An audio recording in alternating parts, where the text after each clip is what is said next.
welcome to my channel, and if you've been here before, welcome back. I hope everyone is doing well. In this video, I am going to be doing my manga March wrap-up. So yeah, everything that I read in March. I hope you guys enjoy, and let's get started. So one of the first series that I'm going to show you that I read is Soul Eater, the Perfect Edition, Volume 1 by Atsushi Okubo, and it is published by Square Enix. And my goodness, Square Enix, with some of the new manga that they're releasing, the quality of it is so good. So I have this and A Man and His Cat, and like, I'm really impressed. They're gonna become one of my favorite publishing companies, honestly. So for Soul Eater, I did actually watch the anime to this years ago, and when I was reading the first volume, it reminded me why I love the series so much. It is so much fun. It has really great moments in it. Great character development. The character designs are great. Also, the background settings are really great as well. It's very creative and unique. And yeah, I just love it. It has great serious moments in it and really great comedic moments as well, especially in this chapter, which is the last one of the volume, as this is when Death the Kid is arriving at the academy. It's his first day at school, and Black Star and Soul are waiting for him to test out to see how strong he is, and it is just so funny. This is like my favorite part, is when Black Star and Soul break up. So good. But yeah, after reading this, I was like, oh, I really need to get the second volume of it and read it. I really love it, and I'm really happy that I am collecting it, especially at a time where they're coming out with these editions. I'm super stoked. Really stoked about it. So yeah. The next volume, or the next series that I read, was Blue Period Volume 2 by Tsubasa Yamaguchi, and it is published by Kodansha Comics. And for some reason, I had a hard time getting through this volume. It was a little bit slower in this one, which is strange because I don't mind slow series. I don't mind them at all, but for some reason it was just hard for me. Nevertheless, I'm still interested in this story. In this volume, I believe as the viewer and Yatora, you learn about composition and how important it is to have in your artwork, so the viewer can have a nice flow, to your artwork. And another thing that you learn within this volume is how to observe and critique artwork, and to kind of come up with your own opinion on why you might like a certain piece or a certain artist, or why you don't. And then this is more for Yatoro. He is learning how to develop his own art style, and this is something that he's really striving for. He's super hungry for it at the end of the volume. So yeah. Nevertheless, I am excited to get volume 3 when it comes out. I really want to see how the story unfolds. So yeah, Blue Period volume 2. The next series I read was Play It Cool Guys by Kokone Nata, and it is volume 1, and it is published by Yun Press. And this was a reread for me because before I bought this, I wanted to read the chapters to see if I was going to like it or not, and I did, and so I got it, and I didn't realize that all the chapters I read were going to be in volume 1. So I'm very excited to pick up volume 2 when it comes out and read new material of it. It's just a really nice, fun, quick series to read. Something that's, yeah, super light and uplifting. It's just really funny to see all these guys being clumsy and how they deal with it in their own way. It's really cute. Really cute, and I'm enjoying the series so far, and I love that it's all in color. So pretty. So yeah, and that's Play It Cool, guys. So the next series that I read was Horus Curse by Isuka Konishi, and it is published by Vertical Comics, and this is the complete story to this. And my goodness, was this a wonderful read. Let me read the back of it for you. So it says, Natsumi's little sister Haru was her whole world, and now she's gone. After the funeral, Natsumi reluctantly agrees to date her sister's fiance, Togo, but as their relationship develops with the passing seasons, Haru's memory lingers over them like a curse. Asuka Konishi's English language debut is a nuanced and affecting portrait of the conflict between romantic and familial love, and of the hard choices that face us all in making our lives our own. And I love this story so much. Once I received it, I instantly read it, and I am so happy to have this.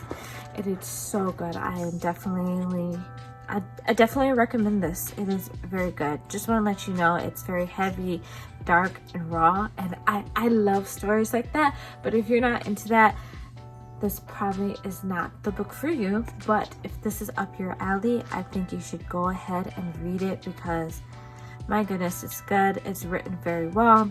The pacing is great. The characters are all fleshed out. It is just really, really great. I loved it. One of my favorite parts at the end is when Natsumi and her stepmother had a heart-to-heart, which seems like the first time. And it really brought tears to my eyes. It was just so good. So good. Love this so much. I actually really want this to be turned into a Japanese or Korean drama, or even a movie. I think the story would be perfect for it. It definitely would. So yeah, Horus Curse. Definitely check this one out. Now the next series I read was What the Koi Love is Hard for Otaku Volume 4, and it's written by Fujita, and it is published by Kodansha Comics. And I've been waiting for this volume to come for a long time. Well, I would say maybe like 2 months or so, and I'm very happy to have it. I really enjoyed it.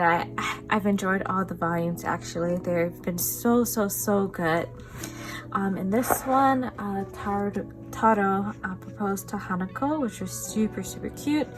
And then it's just really nice to see Narumi and Hirotaka's relationship develop. That's also very sweet. But what stole it? The people that stole the limelight in this volume was Chan and Kokun. OMG, their freaking date was the cutest thing ever, and I just really cannot wait to see what happens to them next. I really hope Chan makes a move. I really do. But overall, this is a really great volume, really fun, and then I always love to see the characters in different costumes. It's always fun. So yeah, What the Koi. I can't wait for the next volume to come out for that. I really cannot wait. And so the next series I read was I can't get them over here. It's Descending Stories Volume 4 through 10 by Haruko Kumota and published by Kodansha Comics once again. And I am very happy to have this in my collection. This was a very beautiful story, well written. The pacing was good as well. I enjoyed all of the characters, and it was just really nice to see how Rakugo affected, I would say technically 3 generations, with Kikuhiko and I always forget his name, Sukeroku and Yotaro and Konatsu, and then their children. So really interesting. It's brought laughter and fun for people, sadness and despair for others, and hatred. And yeah, it was really good. If you like life, I was about to say life stories. If you like a slice of life genre, I would say definitely pick this up. Super good. Of course, I go to the lewd part. I mean, it's not really lewd like that. But yeah, amazing. I definitely got emotional at volume 10 because of what happened to Kikuhiko / Yakumo. I was so sad but happy for him at the same time. But yeah, overall, really great read. I am excited to move on and watch the anime. Okay, and so now the last series that I read was, to get them all together evenly.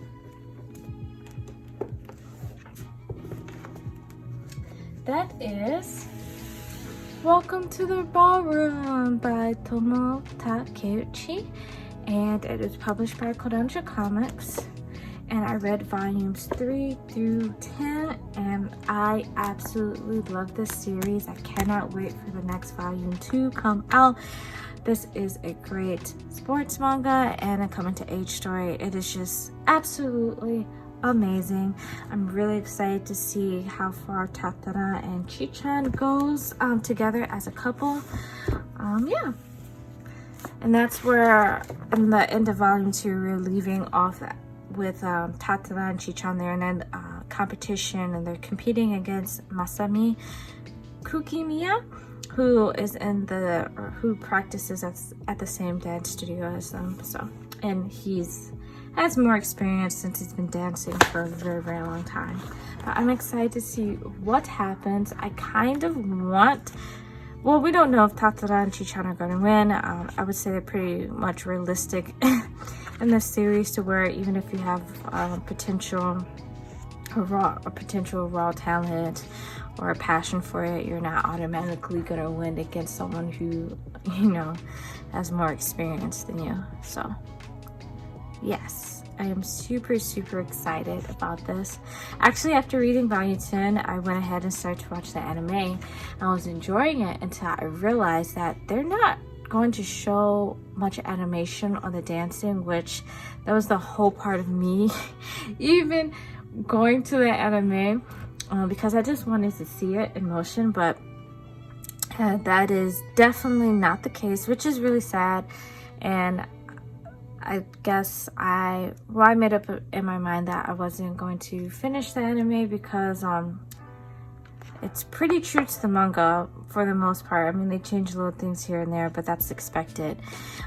So yeah, and whatever, like some of my favorite moments, I feel it's like it looks better, it's drawn better within the manga than in the anime. So I'm just going to stick to the manga, and I am, like I said, super excited for volume 11 to come out and to continue on reading the series. It is so good.